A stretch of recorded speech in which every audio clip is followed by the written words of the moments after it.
Oh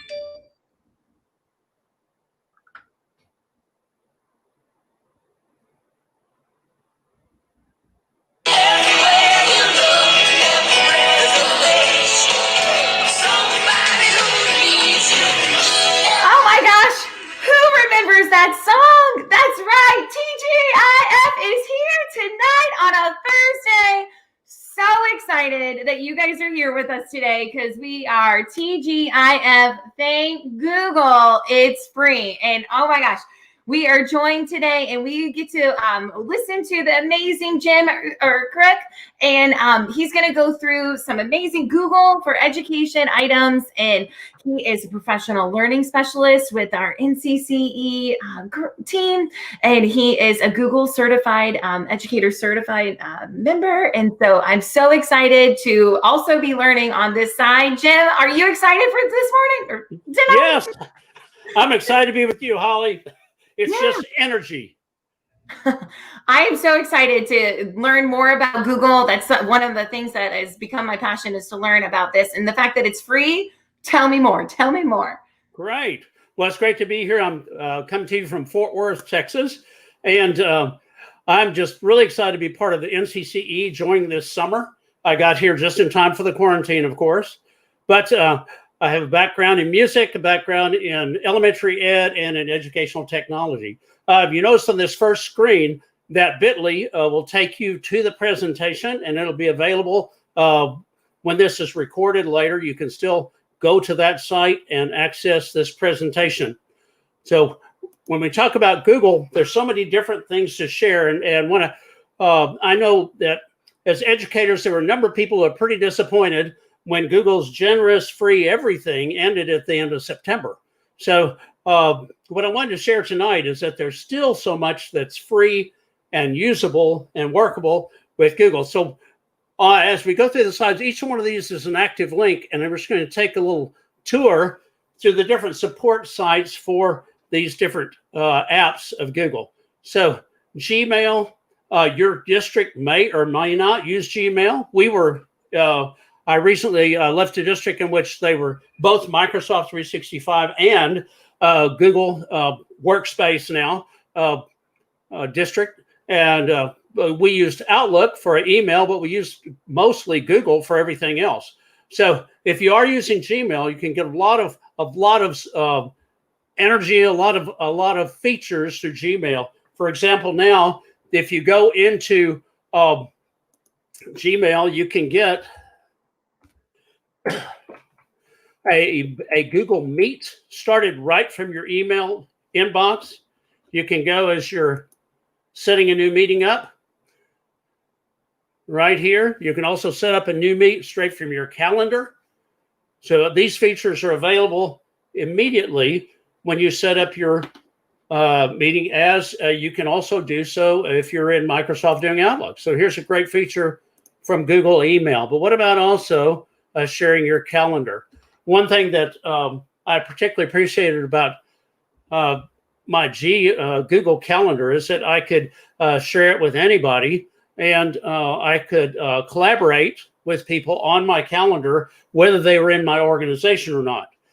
For example, when I was in school using my Outlook calendar, when my Outlook calendar wouldn't share outside, I could print it, I could show it, but I couldn't share it for collaborative with my wife. So I used Google Calendar for our different events. So you can share, you can sync. I like that it goes across all my devices. I can use it in ways that really help keep me organized. But email and shared calendar is certainly something, but what about collaborating with all these different Google apps like Slides, Docs, Sheets, Forms, Classroom sites, Jamboard groups. And it's really nice that you can share with specific people, or you can make it available to anyone. So in this site on collaboration, it's talking about the collaborative classroom. And here, as you go through, there are different reports, but as we scroll down, you'll find opportunities to learn more about collaborative classrooms, Here's a pop-up classroom, and here's Google Docs and Drive. You take it, it takes you right to a collaborative a lesson, training for using in Google Drive, Google Docs, to use these apps for collaborative measures. And Jamboard, we'll talk about Jamboard is a really nice feature. It's a lot like Microsoft Whiteboard, or if you have used Padlet.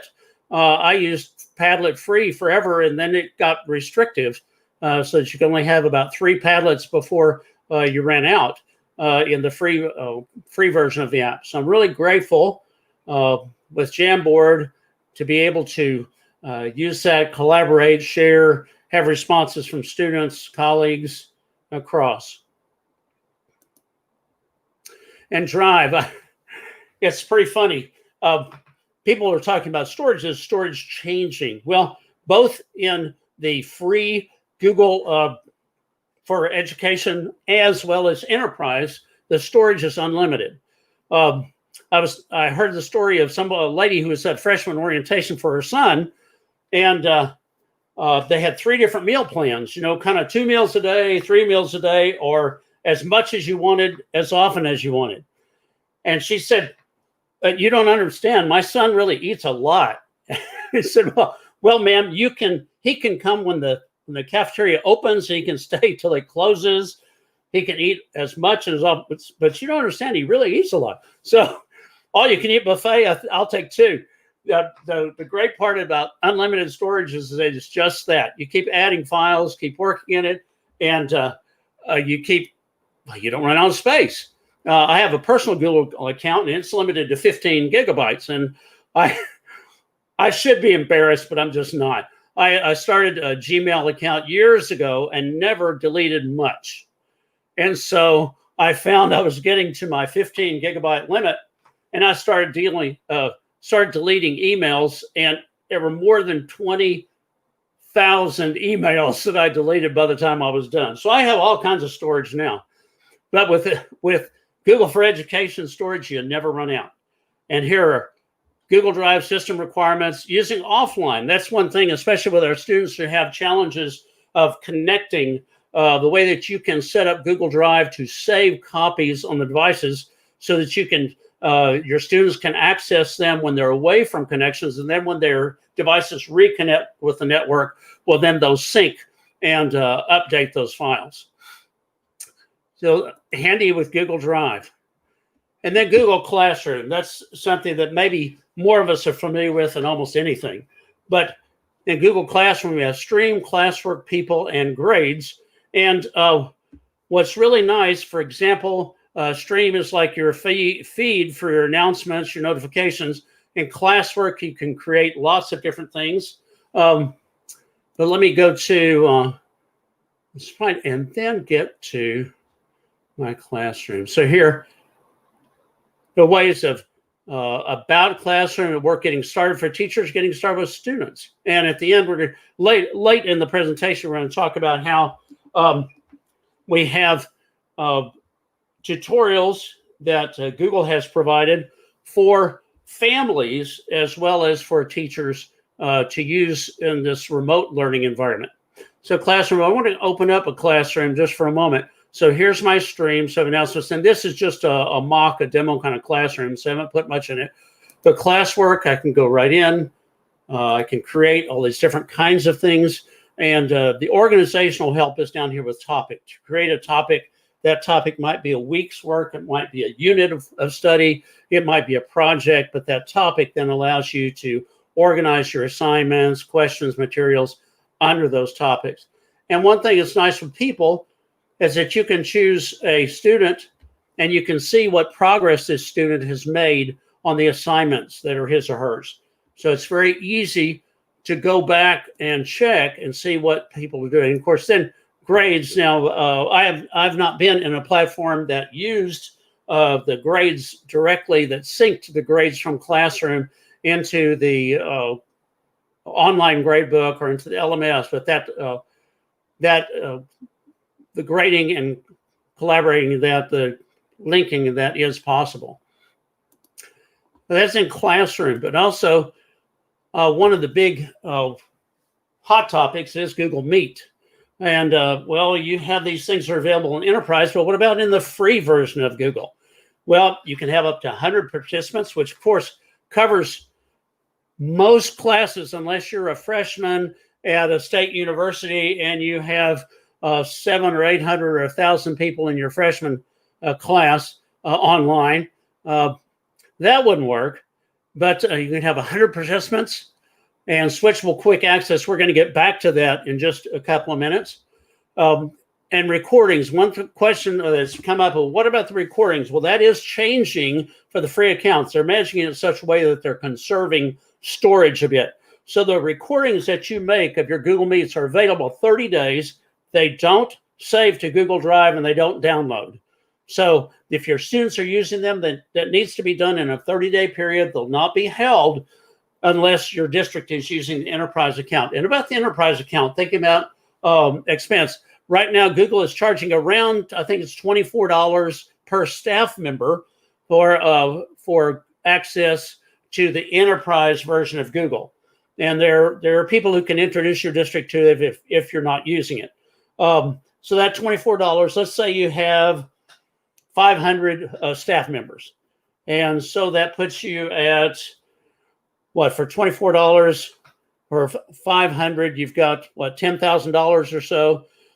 So if you have 500 and you have close to 10,000 students, then you've got, well, $1 a student or so, if you work that out. But what Google does is they charge for staff members, and then they say all the students are free.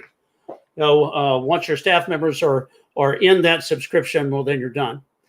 But you can manage join requests, and something that just was released yesterday was manage bulk knocks. So what the heck does that mean?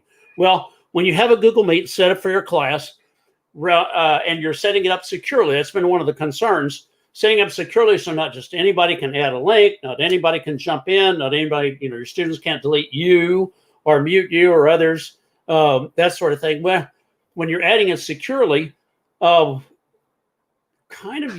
method would be to admit each student one at a time. Well, now you can add all the students who are waiting in one action. So manage bulk knocks just came out yesterday.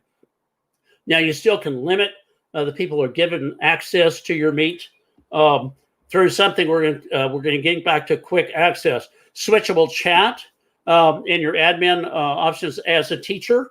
That's available, assuming that your district IT haven't turned that off for everyone. Individual mute as you need it. Control your starting area, and now you have a tile view that's up to 49 participants. So you're going to have a large class attending, and even some colleagues that raise hand, which is a really important feature. I've been working with elementary teachers and teaching their students to use the raise hand feature before unmuting is really important.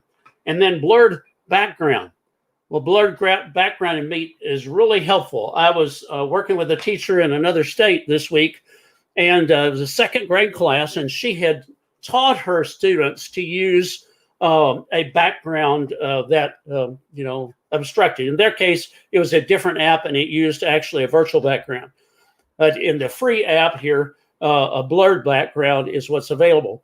So this student, second grader, it was first class of the morning. She was probably pretty sleepy. Well, she had not done anything with her background, nor with her microphone.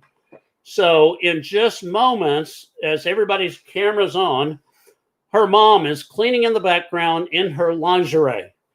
And she's apparently a little upset about something that's happening with the schoolwork. And so her language is not in a spelling list that a second grader would normally share with their class. So both those things, so students automatically muting their microphones and also using a blurred background would be really helpful, and sometimes students are a little embarrassed about what it looks like in the background, and this takes care of that. And then Jamboard, I mentioned, is a whiteboard program. Students can respond, they can draw on, they can collaborate and participate. Live captioning, so that I have developed hearing issues, one from hunting and the other just from getting older. So with students in, you have students who may have some issues with this, so live captioning can help them keep up with everything that's happening on screen. And then low light mode if they have need for that to make it a little bit more visible. And then when you, again, this is a support for Meet. You go to Meet and these different things. And I would really encourage you to look at settings and look at training and tutorials, just to make sure, because one thing, safety and security are really top priorities. So we want to make sure that we use, the issues early in the year with Zoom bombing. Well, most of those had to do with security features that weren't being used to best advantage. And, admittedly, Zoom had some changes to make as well, but a lot of it happened by, like a teacher publishing on social media what the link was, and that got shared. But one of the new things, and I mentioned this in the previous slide, is quick access. And this comes default turned on, and it's not something in a class that you want to leave on. Quick access allows a really quick joining. If you're having a quick meeting with colleagues, if you're having something, this is a group that's, you have no issues being concerned about what's going to show up on screen or on the microphone, you can leave that on. But turning this off, quick access off, really adds to the security for the classroom environment. This way, only people invited, so you have your invitation list for your class, not just whoever has the link. Everybody else has to ask to join rather than just coming in. And people can't join anonymously, and only hosts can dial out. Now, in the free version, I don't know that it really matters to us generally, but only U.S. calls. So, somebody can't dial in from France in the free version, but that doesn't happen all that often. Now, another thing is sharing the screen. Turning this off, only hosts can share the screen. If you leave this on, basically every one of your students is a presenter. So all of them can share their screens. And you might want a student or two to share his or her screen based on a product that's come from constructing the learning, but you probably don't want to leave it on for everyone. Then you want to just make it accessible as you need. And then send chat messages. You can choose whether to leave that on. If you turn it off, then you as the host are the only one who's using chat. So that's a little bit about Meet. I encourage you to learn more. Now, if your district is working with an LMS like Canvas, Schoology, Blackboard, Moodle, or others, and they're not using, or you're not using Google Classroom, Google also has assignments. And you don't have to be technical to use this. With this, it's LTI 1.1 plus compatible. All you have to do is tell your technical people that, and they'll understand. Because an LMS, assignments work with LMSs that are compatible with apps to come in and help manipulate or work with information. So there's a support for assignments. It helps you if you're working in an LMS environment. Here's how it works. Use assignments with Canvas and others. It allows you to distribute, to receive, to grade, analyze work, and it makes Google Docs and Drive compatible with your LMS for file submissions. So there you can link your Google Drive. You can link your Google Docs directly to your LMS. So it's just a way, if you're not using Google Classroom, but you are using an LMS, you can still take advantage of the Google technology for that. And then the Teacher Center. This is a great opportunity for teachers to get free PDE certifications. I will tell you that certification tests are not free, but they're not expensive. I took one, I believe the Educator Level 1 was like $10 and 2 was $25, or it may have been the other way around. But Educator Level 1 and 2, Google Certified Trainer, that means you have passed both these levels. You have a product exam, you have a video submit, and you're going to be training individuals or groups, at least 12 separate trainings during a year. So that's something I've been very grateful to be part of the trainer community. They're well supported. And this year, because of the pandemic and the awkward kinds of ways that we're doing, adjusting to learning, trying to do the best we can in every way, they're kind of grandfathering us over to the next year. Google Innovator, using Google apps in creative ways, just kind of revolutionized the classroom. Google Coach. This is a very, very specific program. It's free, but Google Coach is for ed tech or instructional tech people who are supporting their campuses or their districts by spending 90% of their time one-on-one coaching educators. So it's a very specific thing. Let's go to the Teacher Center and look around just a little bit.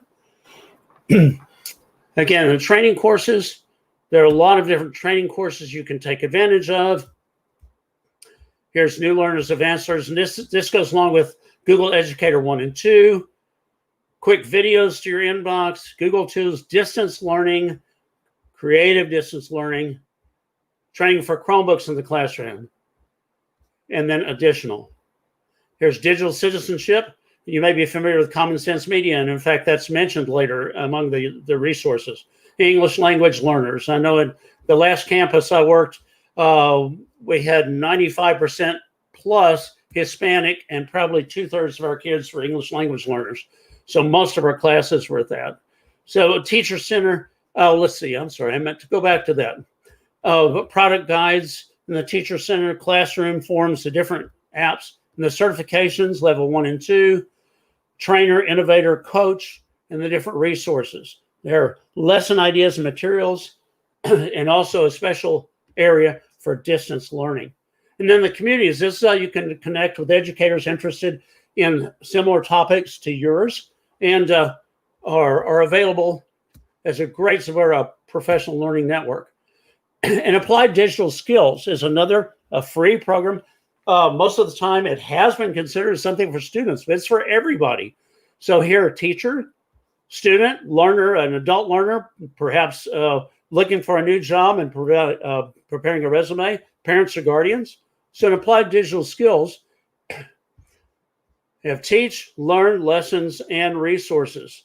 So in teaching Applied Digital Skills, it says start teaching. Check out our most popular lessons. Art and Google Sheets, files and Drive, if and the adventure story, view our teacher resources. More than 100 already prepared lessons, resources for teachers to use. Learn. You can learn practical digital skills. And again, these would be adult learners. Resume, getting a new job. Lessons that are available. Here it shows more. Here's like 17 lessons for positive learning environment. ELA, 6 lessons. Social studies, 8. Back to school, 20. 142 separate lessons already put together. And here you see the length of the lesson. And you can receive a lot of free, important and helpful PD. Teacher resources, remote learning tips, guardian guides, and this sort of thing. Let's go back to Tech Toolkit for Families and Gardens. This came out recently from Google, and it's a great tool. All these different series available. All of this is free. Junior training for the younger learners. Terms glossary, best practices for family engagement.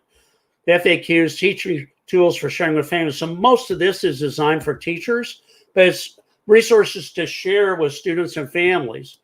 So here we have video series, glossary, best practices, tech, FAQs. Here's a Google Junior Training, Global GEG Leaders, great support group, templates for educators to use in sharing with families, and these different educational resources and digital well-being and online safety. If you haven't tried Be Internet Awesome with Google.com, it's a great video game for young learners, elementary through early middle school. Just great. It is free. Common Sense Media, Safety Center, and so forth. And even there are links to Remind for announcements for families. Seesaw with great digital portfolios, especially younger students, but really for anybody. But all that's available free through Google. So that, right, kind of in a rather large nutshell, is about free items from Google. And Holly, do we have any special questions or anything that we're up against at this point? Something to share? I know everyone is just amazed with all the amazing resources that you have provided for us. There's a lot of great information that we can go back in and check out, and breaking down the safety component. I love how you broke down and how to go into the features on the Google Meet, and then invitations within Google Meet, and then those lesson plans. Wow. So thank you so much for sharing. And this has been a great session. I'm super excited.